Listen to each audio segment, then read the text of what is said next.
Subdivisional School Education Officer East and West Khasi Hill District Mairang code application ng Iakane ka post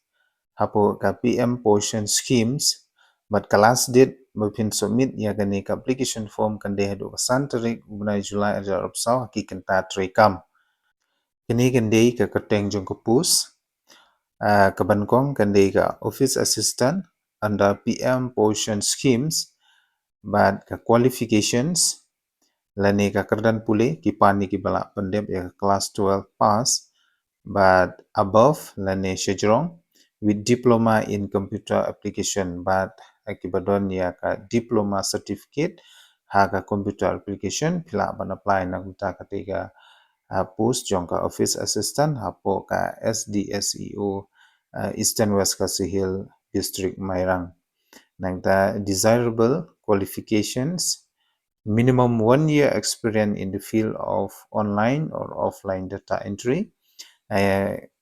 Pide banduan ya ka experience ka ba chisnem hak ba yade bat ka online and offline data entry. Excellent working knowledge of MS Office and management information system. But ka remunerations lani salary kan de khatar hajar shibnai fix. Tigumtal rupan kinu ki candidates lani ki applicants ki bakwa ban apply na uta ke post haneng kabang ada ban pensingo shupi pin sobha ban download ya ki application forms lomba ka link kabangan sebu po ka description box but select ban tab lani ban apply po ka office jong ka SDSEO Eastern West Khasi Hill Mairang Hashwa ka Santarik Ubnai July Arjar Arsaw. Hangne kajing pata khanyan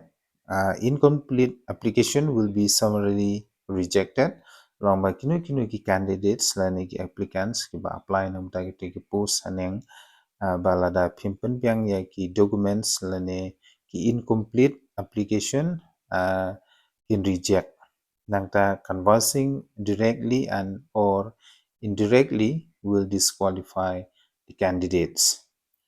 The ketika di notes lani kijing betip sya ki applicants bapin subha ban penbiang lut ya kijing.com haswa bapin ba late ban submit nakumta ketika post jong ka office assistants po ka scheme PM Roshan kabadai hapo Eastern West Khasi Hill District Mairang. Di ngakermen ba hilayo jingtip hagway day bat ketika post